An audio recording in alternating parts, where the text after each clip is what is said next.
G'day and welcome to the 31st episode of the Destiny Down Under podcast. This week we're joined by none other than Purple Chimera. We talk about Matt's trip to Guardiancon, the upcoming Destiny 2 E3 reveal, and we even answer some community questions about the Nine, who they are, and what trials of the Nine might be. Stick around. Cheers. 1 in 6 men have that issue, mate. G'day and welcome to the 31st episode of the Destiny Down Under podcast. I'm Log Power Slave, and as always, I am joined by Mylan Games. Yo, what is going on, people? And Deranged Sloth, being a smartass, as always. Legend. This week we have special guest, Purple Chimera. You're one of the few people who've been invited back on so far. Well, You've made the cut. I'm very special. Yeah, it's true. It's true. After the Great Lemonade War of 2016 or whenever that was, we've settled our differences and moved on, grown as people, and here we are. But We bought vodka. yeah, you've got vodka. I saw that on Twitter. So yeah, we've got that in common. We can bond over alcohol. So how's everyone's week been? What's new? Just quickly before we get into proceedings. Okay, so what's new with me is I am increasingly becoming concerned about whether I'll actually make it to Guardiancon. So the things I've done wrong already. When I bought my plane tickets, I thought I was getting a really good deal, but it was in US dollars, not Australian dollars. So I thought I was getting $1,000 cheaper tickets, and then I realized it was US dollars. So that was my first goof up. And my second goof up is I booked a hotel in Hollywood, Florida, rather than Tampa, Florida. So go figure. You booked a hotel room in Florida in Hollywood. So look, Guardiancon is pretty popular, right? And I was a little bit late to the party because the panel was only sort of announced a bit later on, and all of the hotels are like booked out that are right next to the showgrounds or wherever it is.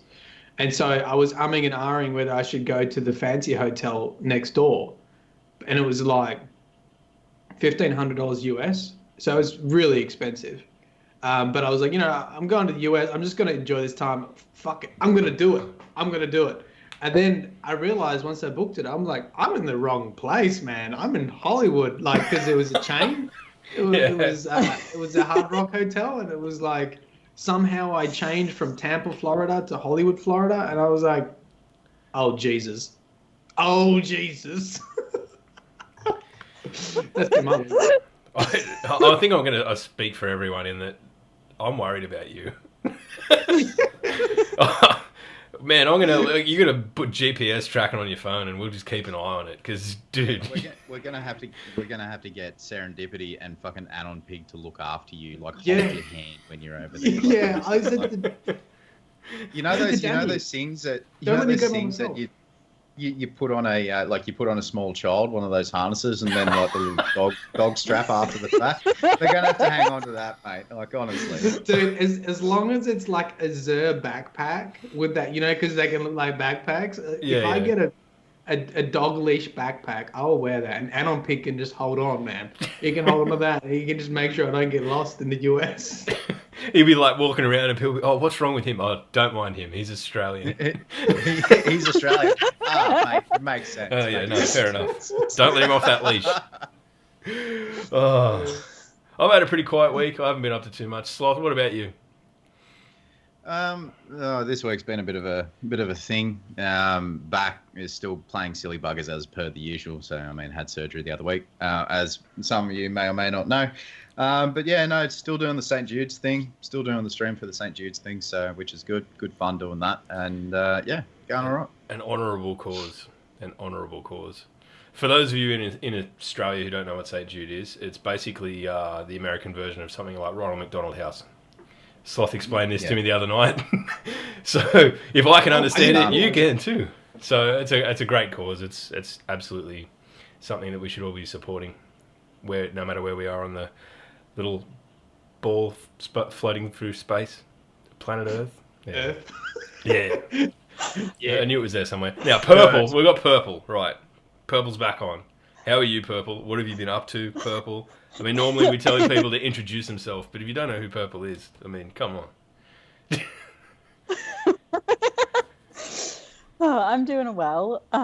You reminded me of something my son said this morning. My son is 3, and we were at we were taking a tour, and he introduced himself to the woman who was giving a tour, and she asked if we were if we were local, and he said, "I'm from Earth."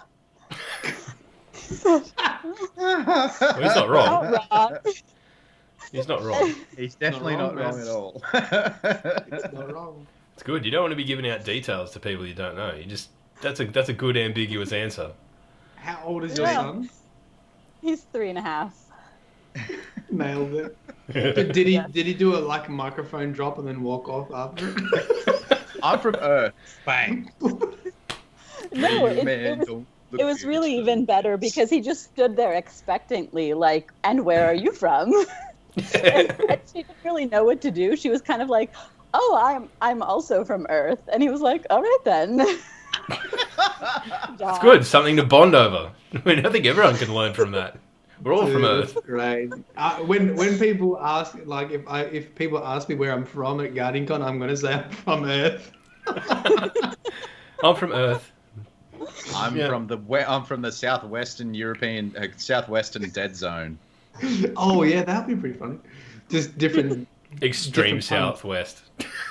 The extreme. So, in terms of general news, there's not been a whole heap this week. We did get this week at Bungie coming out, basically spruiking E3 in that they're going to have the strike, Inverted Spire, countdown to PvP type, and PvP match, and Homecoming the mission for everyone to play through if you're attending. So if you're there and you're in the hood, get up there, wait in the incredibly long line that will no doubt form, but get your turn. Get your turn. But probably our biggest news is that Matt's going to Guardiancon. So really, I want to drill him about it. I want to get into it. I want to are you prepared? Do you have some kind of preparation you're going to put in? Because I imagine you're going to have to be face to face with people, and they're going to pepper you. This is the thing, right? I don't remember very many of my videos. Like, I'm not that. I don't have that type of memory. Like when I write the videos, I put a lot of effort into researching and telling the story. But as soon as it's finished uploading, it sort of leaves my memory. And a lot of people, I imagine, the scenario where you have those really awkward Q&As and people going, "Do you remember in episode 48 when you said," and then insert quote. Please don't troll me. I bet you people are going to. Please do. I'm absolutely going to do that now. Mm-hmm. Yep. Can you record it? I will Please find take the your most photo so you can- specific bit of contentious lore in Matt's entire back catalogue, and I will supply it to Purple, and Purple will stitch you up. But it's going to be really fun. They announced the schedule. Sorry, Purple. Oh, I was saying Beard Grizzly and I have already decided we're going to sit next to each other so that we can just totally fangirl out and ask you all the ridiculous questions. So be prepared. Can you ask him no law-related questions? Like, Matt, what do you use in your hair? What kind of beard conditioner do you use? Yeah, right. I'm going to be very nervous, to be honest. I think it's one thing to go from... I think the streams have really helped me prepare, because when I first started streaming lore questions, I really struggled with it. So I think streaming has helped a little bit, answering questions live. But it's still going to be very nerve-wracking. I have no idea how many people the area can fit and how many people might be watching sort of live. They released a schedule. I think it's on the Saturday just after lunch. I think it's 12 o'clock or something like that. So I mean, no idea. It's like any other public speaking, mate. I mean, you would have to do that in the PhD that you're currently working in. So, like, it's just imagine them all butt naked, and then you'll be fine. Oh, God, don't do that, man. Don't do that. Fucking Melon hell. Games exposed. Can I make one request? That you find a beer to do, like, how everyone else will bring water to sit on the panel. Please bring a stubby. Oh my God. Just not Foster's, for Not fuck's sake. Oh yeah, not Foster. Jesus Christ. No, I'm excited about that. It's kind of like We're over here on our own little continent for the most part, keeping out of trouble and doing our own thing. But it's good to see one of us get over there and mix it up and be involved in what's become such an amazing community. So I'm pretty stoked for you, mate, to be getting over there and doing that, and just to meet everyone. It'll be unreal. Well, that being said, meeting people. Jez is going, I believe, and so is Danos. Danos is going. Really? So you'll be able to catch up with those particular individuals and do the things and take the photos for Twitter and just be like, selfie, and all that sort of thing. So, that would be good. I am extremely jealous. I'm extremely jealous. Yeah. But yeah, no, it's going to be good to meet people. I think, especially in Australia, I think you can be very isolated from other content creators. Not like they catch up all the time, but I think it's much more of a deal to be able to meet someone in person and to, for some of the people, you might have been like watching their content for 3 years. So like, I'm a fan of a lot of the people that I'm going to meet anyway. Yeah, absolutely. So yeah, it's weird to be in that spot too, where people want to meet me. Like that's going to freak me out a little bit. Dude, that's the easiest thing in the world, because you just got to be yourself. Yeah, just be yourself. But what if they don't like you? That's a real question. I'll find you. Damn it. Oh, we're gonna tone that down. We're gonna get. You won't even get through customs if you start carrying on like that, man. I am so concerned I'm not gonna get through customs because I'm just gonna say something really dumb. And You'll be fine. You'll be right. You'll be fine. Don't be daft. You're not flying into Texas. But wait. Florida's almost as bad, dude. This is true. But back to what you said there before, off topic a little bit there, Log. But E3. So this is the first E3 that the common gamer can actually go to. It's not just it's more of a gamers convention similar to the massive one that they hold in Germany every year, which I can't remember the name of right now because 2 hours sleep. But it's going to be good, and so you've got your pole dancer class, which is going to be fun to play. Well, I mean, you've got your Arc Strider, which is going to be really, really fun to play.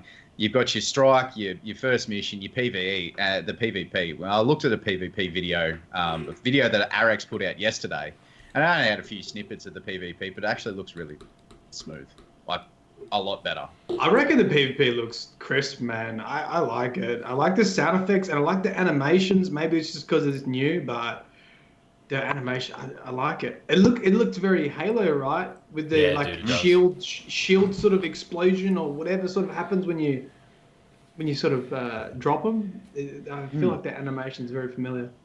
No, the shield sort of cracks, and then you're hitting into their health, which has always been a mechanic in Destiny, but to have that visual cue, I think will be unreal. I think in terms of Halo, and like obviously that was where I was before Destiny, but I mean there's clear lines, and I think maybe Bungie went a little bit hard on starting with Destiny, going we don't want it to be anything like Halo, and maybe jettisoned a few things that were really good, and they've probably come back to that now a little bit. But having said that, none of us have played it, so it is what it is. We can only go off the amazing content provided to us on YouTube at the moment, so that's all just guesses. So Sloth, you can get the pole dance at the E3. Yeah. Yeah, that's what the weekly update was, and then that video that I referenced beforehand, they were saying that you can get into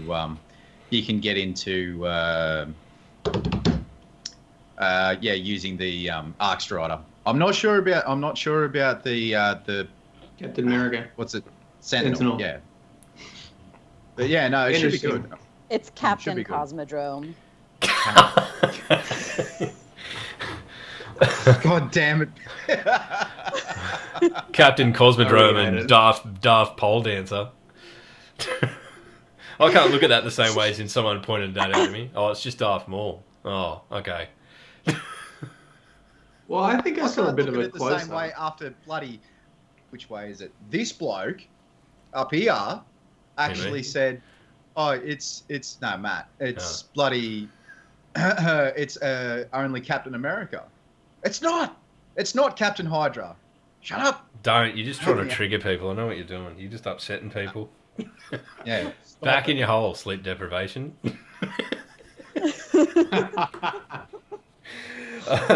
The other thing in the news this week is that Skill Up, a fellow Australian, is doing the Bungie Bounty on PS4. Is he an Aussie? Yes, he is an Aussie.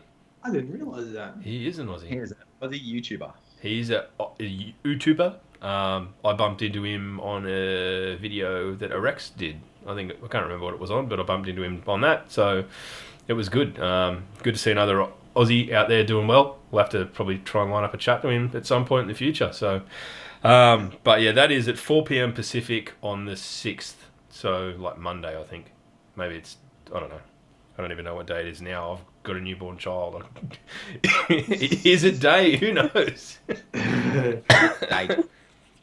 I think the other thing that we haven't really touched on, and it's probably worth doing since Purple's here, is the great lore, grimoire, abandonment, fear of Lawmageddon, and what you do with Ishtar and all of that. If you want to explain to everyone sort of, firstly, Ishtar Collective and what you do, but then sort of give your thoughts on it and where you think that things are going to go. I'll sort of put you on the spot with that. Sure. So if you are at all interested in lore and you don't know about Ishtar-Collective.net, you should go there and look at it. We basically, Baxter is the founder, and he pulls all the Grimoire cards and item descriptions and anything that basically through the Bungie API. And we catalog it and organize it and categorize it. And then I write summaries of each category to give you a kind of overview of that character or that event or whatever it is that we're categorizing. So it's been really helpful to a lot of people in the lore community. For those who can't see my face, my eyeballs are Andromeda-like. I heard it's been useful to a couple of people. So our concern is when they said they're not doing Grimoire cards anymore, everyone was kind of like, that might make it a little bit more difficult to pull the lore. Because one of the things that we didn't have on Ishtar were things like the actual missions. And there is some lore, not as much as in the Grimoire cards, of course, but there is lore in the actual missions. And so we started a side project of transcribing all of the missions to get that lore into the website as well. And if there are no Grimoire cards, then we were like, how are we going to pull this through the API? And then it turned out that they're not actually, that at current time, they're not having any lore accessible through the API. It's all going to be purely in the game. Although apparently it's being rediscussed according to Steve Cotton, I think, on Twitter. So we'll see how that goes. It makes me really nervous because that's going to make my life a lot harder. That being said, I don't do the same amount, or I don't do anywhere near the amount of work that you do, Purple, and you do, Matt, in regards to the lore side. But remember a few weeks ago we had Kex on, and he's got this massive database that is completely not built by the police service at all. But no, like everyone takes all the lore heads, so like the faces of the lore, I guess you could say, of Bife, Taylor, Matt, all those guys. Sorry, Wallen and Matt, and Beard and all those guys, and then the guys who work behind the scenes, doing like the Ishtar Collective stuff, like you and Baxter and Norman. With those two together at this current point in time, with the way it looks, that you could really just put it all into a database and then implement that into the Twitch API. Like that database that Kex has built is impressive. Yeah, but if everyone is Ishtar, that's from Ishtar Sloth. He got that information from Ishtar, from Baxter. Yeah. Oh, okay. Don't I look like a dickhead then? Sorry. Okay. Well, your point is right. There is, at the moment, there's this nice synergy between people that making life very easy for content creators by having databases, and it's very accessible. And the ironic thing is, by Bungie trying to make the lore more accessible in-game, they've actually made it less accessible. And I don't know if they really realize that synergy or the importance of that synergy between Ishtar Collective, Captain Kex, between those websites or tools that are providing sort of the lifeblood of a lot of lore channels and podcasts, including, we've got the Lorecast as well, right? So that synergy might be broken, but I really do think the community will pick up the slack. If we can't get it automatically, I think everyone's already said, like on the Discord, on my channel, even software companies, like gone through Ulog and have come back to me and said, like, we will help sponsor X space to help pull this together if we need to. So I think we'll get that. So I think what Matt's talking about is basically that if shit comes to kick and there is no way to access the grimoire or the lore outside of the game, I'm going to stop automatically through some kind of API, is that we're probably going to look at down the line of setting up some kind of community-sourced information way for everyone to be able to put in, you bump into this particular piece of lore, fine, take a screenshot of it or type it out or whatever, punch it into this database. That way, the information is still there for everyone. And ideally, it'd be perfectly served, like, to become something like Ishtar Collective or part of that. I mean, that's ultimately what Ishtar is anyway, so hopefully that's the way it pans out. Hopefully it doesn't come to that. Hopefully the fact that they're rediscussing the API functionality of the lore side of things is an indication that they've realised that they've probably missed a trick, because it needs to be there as well. It's an important part of our community. Anyway, I digress. Like I said, I apologise for that whole comment about Captain Kex and Ishtar Collective. I didn't realise that he got that information from Ishtar. Maybe I missed that, or maybe my sleep deprivation is just getting the best of me. I apologise.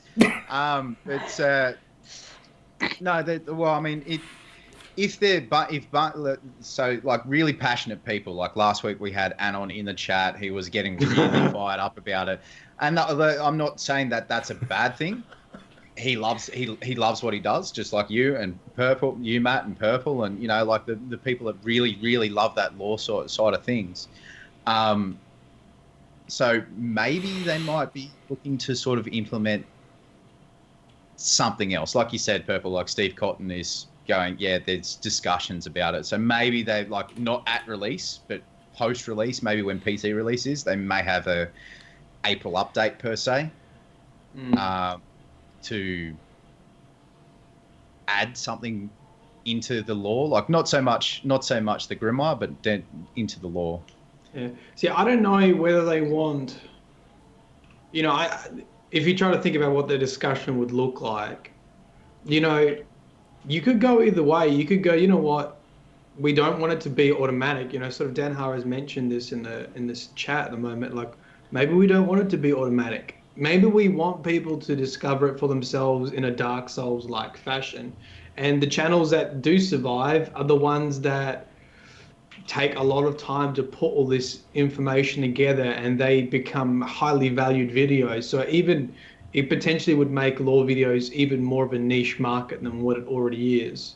But niche markets don't necessarily mean a bad thing, because their value increases. So, maybe they want to go down the track, and maybe that's what that discussion looks like, is do we want people to go watch videos about the lore, or do we want people to discover it for themselves in game?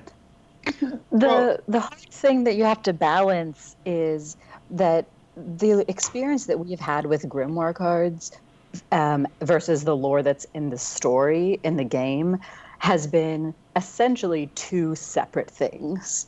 Like, so there are so many stories that are told 100% in the grimoire, and if you never read the grimoire, you wouldn't even know that they existed. So from that perspective, I think it's really great, because this is like, okay, for the people who are curious, here's a whole other level to the story, or here's this side story, here's this whole backstory to this weapon that is not really relevant to the plot of the game. It's just cool, right? But at the same time, like, there were a lot of complaints that I agree with, that the story in the actual game was like, like you had to go digging to find out the real story. So in that sense, I think it's a wonderful thing that they're trying to make the lore more accessible in the game, and putting it in the beginning, like from the get-go, is absolutely the right perspective. As far as that goes, I just wish that there was some kind of balance between them. It seems like we were like no lore in the game, and now lore only in the game. Yeah. In the other direction. There is a balance that needs to be found, isn't there? Complete polar opposites. It's anyway. We've talked a lot about this before. I almost think it was a knee-jerk reaction from the initial reviews of Destiny, and it had never been revisited until they had mentioned, for whatever reason. But I don't know. I've got a funny feeling something's going on. Like there was so much work in the Grimoire cards, a whole writing team. Like, they can't all be working on the campaign story and just that. Like, you've got a big friggin' team there that are writing stuff, and they were all writing Grimoire cards and books before. So what are they writing now? Personally, I don't think it's going to be all that different. I just think that the Grimoire card system is being jettisoned. There will be like a codex lore system in the game that as you go through, you unlock. I hope that's the case, because I'm the I think of the dumbass layman here, where I actually sit down and go, oh yeah, I just play Destiny for the shoots instead of the lore. Well, seriously, that's what it was before you put me in touch with Matt Log. Like, I was all about Destiny was just the shoots for me. It was like it was just a looter shooter. It was just another looter shooter, like Borderlands or something like that. And then I was like, oh, hang on, there's actually some decent story behind this. Hanging out with lore communities and all that sort of thing. It's actually quite good. So if you can get a dumbass like this guy, someone clip that. He just acknowledged he likes it. Quickly clip it. I think what Sloth's trying to say is that basically he and I have become smarter in terms of lore by sheer osmosis. Just hanging around you guys enough, we've absorbed some form of knowledge, rudimentary lore knowledge. Can't tell if Sloth's camera's frozen or not moving. I don't know. I know that look. He's staring into my soul. Not finding much, but yeah. All right, well, I think that moves us nicely from talking about what may be the future of lore to part of the future lore. So, Matt, if you want to give us your little introduction, and we'll get into the community questions. Welcome back, Guardians, to the community questions section of the Destiny Down Under podcast. You can find the full episode on the Destiny Down Under YouTube channel. We are joined by Purple Chimera, who helps out with Ishtar Collective and Destiny Lorecast as well. And I apologize, another symbol on your profile pic there as well. So a big member of the lore community, and we're going to take some questions from the YouTube channel. Absolutely. I think have you got some for us, Log? Yep. The first question is, why do I let the team down so much, especially last episode with respect to beards? Because let's be honest, I don't have a beard. Arex probably has the two of you combined covered, and either of you have me covered 4 times over. So I am just the piss weak, non-bearded member of the Destiny Down Under podcast. Oh, we've got Purple on this week because Purple doesn't have a beard. And we're getting it back. Well, not that we know of. We actually haven't seen Purple's face. I have. I've seen it on Twitter. But Arex has a beautiful beard, man. That was a great beard. That was a glorious beard. That was good. Huge. My husband has a really nice beard. Oh, really? Log, you're out of. It's okay. I'm okay. I'm just going to go with this like really pathetic half-assed Tony Stark thing I've got going on. I'm just going to stick with that. Righto. Anyway, let's move into the serious. Is there a community lore question, questions. Log? There is a lore question. There's one that I actually like. I don't know a lot about this sort of stuff, which is probably not surprising to anyone. But in the leaked information that Sloth, everyone's probably heard parts of it now, picked up bits of it through YouTube videos and whatnot. The one that had basically came out the day before the Destiny 2 reveal and revealed a lot of the things that we now know to be true. There was a reference to Trials of the Nine, as part of the game content going forward. And I mean, firstly, I guess the question that I want to put to you, and there's a few people have asked in the YouTube comments too. I'm kind of paraphrasing and putting them all together. Wolfsbane 53 was one of the more pertinent ones. But who are the 9? What do they do? And if there is a Trials of the 9, which there may well be, what do you expect that to look like going forward? Interesting. You want to start, Purple? Sure. The 9 are a very mysterious group of beings. Full stop. We don't know that. The end. No. We don't really know that much about them. The Grimoire card, if you go on Ishtar and look it up, it lists 9 sentences that each say what the 9 are. Some of them are contradictory and some of them are not. Yeah. Take what you will, whether you believe one or any or all of them. Yeah. That's pretty much. That might just indicate. It could just be trying to indicate that we have no idea, because it's just 9 complete different sentences. It might be indicating that the 9 are 9 completely different beings, and they are a council of things that have come together from different places, or it could be nothing. Or it could be one of them. One of them could be true, and it's planted in there. So like we have no idea apart from who we see, Zer, Agent of the 9. Right. So the most concrete evidence we have about the 9 is that Zer is an agent of the 9. He seems, if you sit around and listen to his idle chatter when he's in the tower or the reef, he seems a little bit intimidated by them. We don't really know why. He has a purpose. Like he says, his purpose. He can't remember, and it was implanted in him, and his actions aren't his own. And there's lots of really interesting things. And he also doesn't like salted popcorn. For those who went around in the, I actually made some artwork. Well, I didn't make some artwork. I had some artwork done of Zer. He says you must stop eating salted popcorn. Dude, he looks like his face is covered in slugs and stuff. You ever put salt on a slug? Exactly. Exactly. Zer is a slug, confirmed. That's what I'm talking about. He's a worm, man. He's a worm god. No, he's not. That's not legit. The other significant thing about the 9 that we know is that they have had interactions with the Queen of the Reef. During the House of Wolves storyline, in the Grimoire cards, it is revealed that the crows, and it is unknown, but heavily implied that it was Uldren who sent out crows, as opposed to Varix, because there is an argument about that. Yep.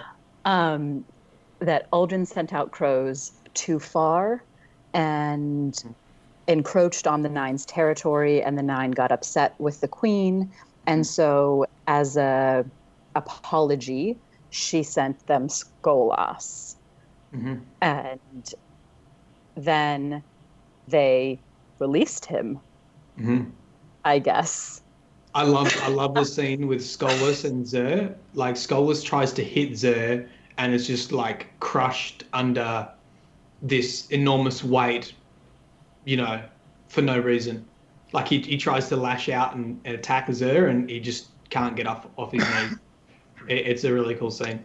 And Zer's like, here you go, have a ship. Catch you later. Yeah, pretty much. So that is the most direct interaction that we have seen with the 9. So, Trials of the 9. Could it be true? Trials of the 9. Does it make sense? Well, so here's the interesting thing. In the information that we got about Destiny 2, Io is one of the places we are going, and Io is mentioned in the Grimoire card for the 9 as one of those sentences we talked about earlier. Is that Jupiter Io Flux? Is that the one? Yes. So is that significant? Is it a coincidence? We don't really know. We know that the 9 were at some point out in the Jupiter to Saturn kind of area, because that's where the crows went when they got in trouble with the nine. Yes. And isn't that Jovian colonies? I think that areas can generally be called Jovian or something like that. The Jovian belt or whatever it is. Yeah.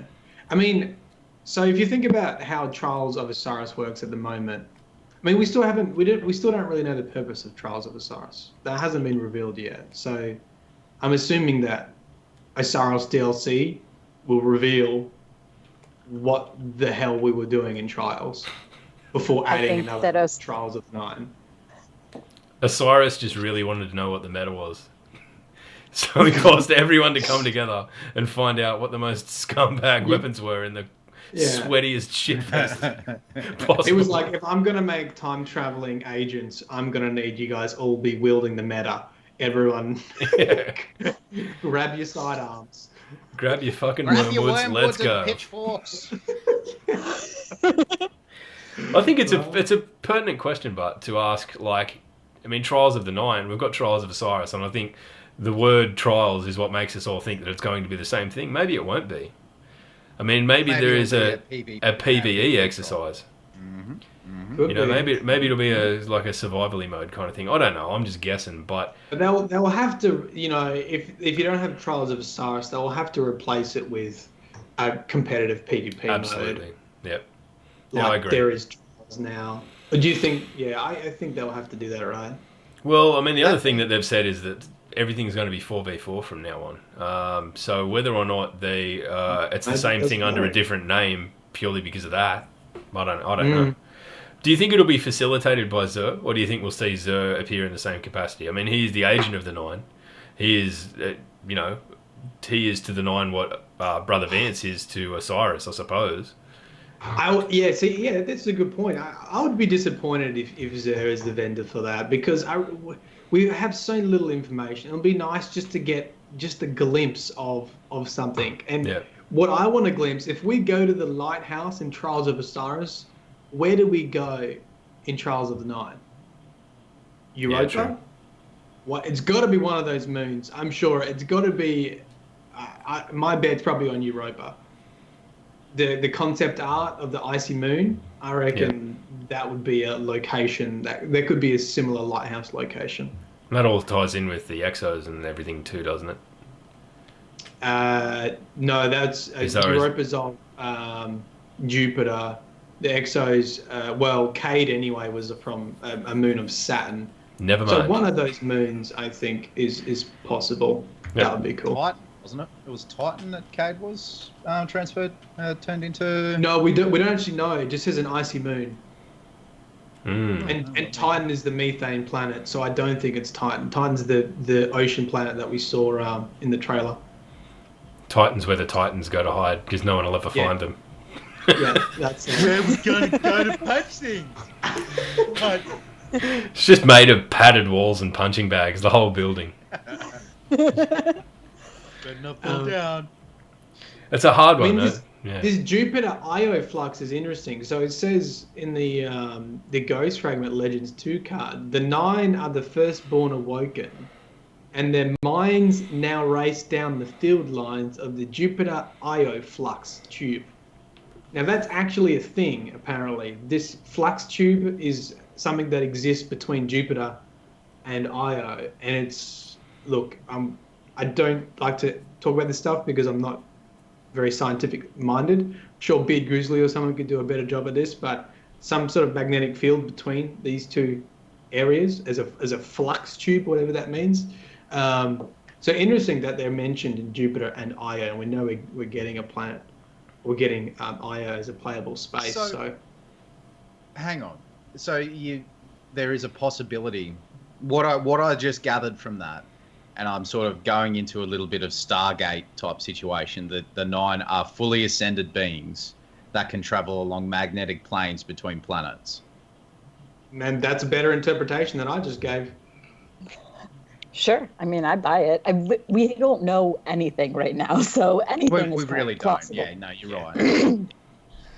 Because, I mean, Xur, look at Xur. Like, he's Sir Tentacle McPenis face. He doesn't look like he has a. But you look at his face. You look at like I say this as a joke, but you look at his face. He doesn't look like his face doesn't actually take form. So maybe he's semi-ascendant. Like I say, semi-ascendant. I definitely think the 9 could be beings that we've never witnessed, seen, and it would make sense because Trials of Osiris is the same thing. Like Brother Vance talks about becoming more than a guardian and being ascendant. So there's definitely some parallels there with the 9 being, we know they're extremely powerful. Zerg just shows up whenever he's like the ultimate party crasher. He can just show up. And he's like, "What's up, dudes? I'm here. You can't stop me." Oh yeah! It's like, "Can't stop me, Zavala. I got a bag full of goodies. Give me those strange coins, baby." That, and I guess what you said about Skolas earlier ties into that as well. You know, he couldn't even raise a fist to Zer, and whether that's Zer's power or whether it's the power of the 9 protecting Zer, like he was a major bad guy in terms of the context of Destiny for a year. You know, he was the really big hard dude to kill in the end of the bloody whatever, Prison of Elders, you know, and we did it hard to beat him unless you had 3 Galahorns and just smashed him, but he couldn't even raise a fist to Zer, so, I mean, I guess we should be glad that he's friendly. I would have loved if you try to punch there, or if you could punch or something in the tower, if you try to punch there and he just kills you, instant kills you, that would have been so cool. That would have been great. Well, I think that might wrap up. We might keep it short and sweet for the lore section. Absolutely. Good discussions on Trials of the 9. I was against it at first. It's plausible. Everything's plausible at this stage. And thank you, Purple Chimera, for a very accurate summary of everything we know about the 9, that information. I think you should be on the stage at Guardiancon, not me. So you can be. Oh, please, no. You can be my advisor. I will look to you and Beard for advice when I start panicking at Guardiancon. Should I bring a whiteboard, write the answers, and hold it up? Yeah. Okay. I'll leave links to Purple Chimera. Well, all the places you can find Purple Chimera, I'll leave some links in the description below. And if you want to feature on the next podcast, just leave a comment below and we'll answer it. Peace. Oh, terrible. Oh, never get used to it. All right, well, that wraps that up. The other thing, we haven't done this for a few weeks, but I wanted to get to it this week. We're flying through the script. Content review. We haven't done it for a long time, but I'm bringing it back this week because I want to shine a little bit of light on a guest we had a fortnight ago's new series. Kex has started a new YouTube series called Tales of the Frontier. Basically, what he's doing is making small kind of synopsis videos of often overlooked lore stories, you know, where there's not really enough for someone like Mylan to come and make a 10-15 minute video on it. It's I think the first one's on I'll have to look it up. But basically the gist is, you know, when you get like little bits of grimoire that might relate to the same person, but there's not much more to go on than that. He's trying to bring that out and sort of give that opportunity to breathe. The first one is on First Pillar Order. Sorry, I missed that. I did have that, but I dropped it. That's mine. I thoroughly enjoyed the first installment, and I'm waiting with bated breath for more. I'm currently looking through my YouTube history, so if you've got something slot that you've watched this week. This week, not Destiny related whatsoever, but this is one thing that has come up for my content review for quite a while. It is the wargaming coverage by Jim Sterling.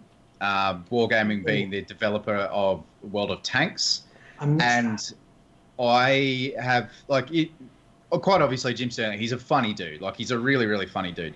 But he gets to a point. He goes to a point where he actually says that developers who actively go after big content creators for that particular game, i.e., wargaming after whoever it was, I can't remember the dude's name. It's not important. And taking him to task and like copyright striking his content because of a bad review. Can you please explain the context? I actually haven't seen the video, and just for people at home, what happened? All right, so this particular YouTuber, like I said, I can't remember his name for the life of me, but he's on the, I guess you could say the VIP content creator list for World of Tanks. This particular YouTuber, there was a release. There's a new tank. It's completely OP. You have to pay for the tank, and then pay for the rounds, and then pay for the armor, and then all the other tanks in the game. You can't kill this tank without paid for ammunition. Okay. It is literally pay for to win. Yeah. Literally. So he put out a video saying that this is crap. This is bullshit. And it wasn't out of sync with what the rest of his videos was. So he's highly critical of the game, loves it, highly critical of the game. So basically what happened is Wargaming took him off the VIP list. Then they went after his video on YouTube, which they then they had it copyright struck for no reason outside of I don't like your content, you're going to stop. Not only is that highly illegal because it's taking fair use out of the equation at all, and people on YouTube, people weaponize this quite a bit. Now, I'm not going to get into that because that's a massive kettle of fish. But anyway, Jim, he covered it, the part 1 and part 2. Now, thank you, Taylor. Sir Fock, Taylor in chat has just reminded me, Sir Fock or Sir Fosh, I can't remember. But yeah, it's a very... Part 1 was covering everything that happened. They had copyright struck him, and then they removed it, and then it puts me on edge for anyone who is on YouTube. If someone or a big company does not like your content, i.e., let's touch wood, it doesn't happen to you, Matt. Someone comes along and says, "I don't like your content." Yeah, no, exactly. But it's and they go, "I'm going to copyright strike you." Shit. Fuck's sake. For our audio listeners, Matt just tried to do a comedy skit and failed miserably and almost killed his computer. Fell off his chair. Yeah. But no, it's very interesting to me that the bigger companies would actually weaponize the YouTube takedown copyright strike system to make sure that there's no bad press on this. Like it happened to Log when you did your piss take of the Call of Duty thing. They flagged your video for content. Even though there was fair use over it, they flagged my content. They flagged. I'm sure you've actually told me that some company flagged your early Destiny content, Matt. Yeah, the Raspbian. Raspbian was a different one, but I did have something that was flagged incorrectly by Rooster Teeth. I think it was just a bot copyright thing because for some weird reason they must have had a copyright on an aspect of a Destiny trailer because they must have worked on it or something shit like that. And yeah, it got flagged, but so the system's got better, but it's still got a long way to go. Just to touch on it real quick, you cannot have physical. We talked about this last night with Arex, but you cannot have people looking at every video that comes up on YouTube. It's impossible. There are squillions of videos on YouTube, and more get uploaded every day. That being said, the fact that big companies, big developers, or even small developers, really scumbag developers, can actually utilize the copyright system, the takedown system, like the strike system, all that sort of shit as a weapon. Instead of protecting their IP, they're using it as a weapon to silence critics, is pathetic. Yeah. I could say a bunch of other words, but it is just pathetic. Yeah. Anyway, that's my... And I'm so thankful we've got people like Jim Sterling in the community that draws a light to it, who's big enough to sort of call them out on their bullshit. Like that is what sort of needed. It's the community that... I say this is the thing. It's the community that supports him. There are no ads on his videos. Like he did the copyright deadlock where he puts in... It's so good, isn't it? So the copyright deadlock, just for people who don't know, he puts in bits of footage from developers who are known to use the copyright flagging system, i.e. Konami, Sega, fucking Rockstar, Nintendo. He just puts little 5-second clips throughout these video. They all try and claim monetization. They all can't claim monetization because it can only go to one person. So they're all fighting each other. Yeah. So good, man. How to abuse the system 101. What a legend. Jim Sterling, we salute you. Yeah, watch Jim Sterling stuff. Yeah, absolutely. Matt, what do you got? Yeah, I was struggling, but then I realized. Tell me, you guys have been watching this, the H3 podcast. The what? No. So you know H3H3? Do you watch H3H3? Yeah, I do, yeah. He's started a podcast and he has featured a lot of big YouTubers, and the conversations that he has is hilarious. So the last one, he had Markiplier on and he had Smosh on. It's about 2-hour podcast. It's just, it's really cool. It's a behind the scenes and very honest look, and they just talk about anything really. And so he's had iDubbbz on. He's had Filthy Frank on in a weird way in the background. Post Malone was an interview with him.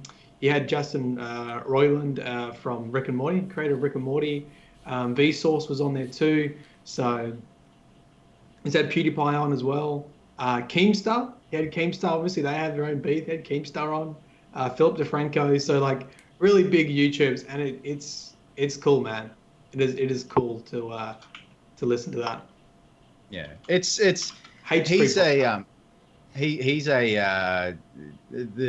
and his missus. If I'm going to be honest, I'm not a fan of him as a person, but he's a very talented content creator, and the fact that the fact that him and his wife are going through all that bullshit that happened at the end of last year, with like that content strike thing, and they were going to lose his channel and all that sort of shit, and being sued. That was costing him $50,000 a month in attorney fees. Yeah, pathetic. So I mean, I'll watch him, and I might give that podcast a look, to be honest with you. Yeah, give it a shot. Yeah, so H3 Productions for our audio listeners. Excellent. Right, Purple, is there anything you've seen this week that tickled your fancy? I don't think she's there. I think we've lost Purple. Good chat. I think she had to go do other things. It might have had baby stuff. Yeah, baby stuff. Righto, well, we're kind of good. Anyone seen anything really bad this week? What about nailed it? That's what I'm getting. Nailed it, failed it. Right. Have I seen anything awful this week? No, not really. Nailed it. No, I've got nothing. No, mine was Kex. I put it all into Kex. I've got a nailed it. Yep. And Sloth, you're proud of this one. I know you are. You try to hide your proudness of me, but fuck, I know it, mate. Stream Deck.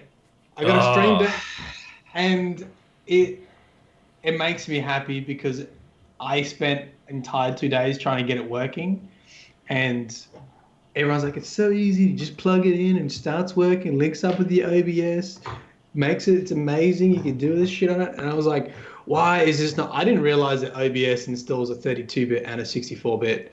And so I was opening the 32-bit, and it doesn't work with 32-bit. And it took me 2 days to work out that I needed to open the 64-bit. But once I did that, Stream Deck is amazing. Actually, little Marlon's growing up. Oh, yeah. I had to resist all my urges to ask for help. I said, no, Matt, you can do this. You have to be a big boy and go to the US soon. You need to work out how to do streamer stuff. I believe in you.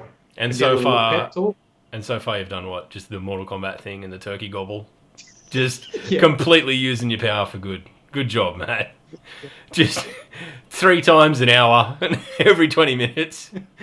Test your might on the Mylan Games fucking channel. Yep.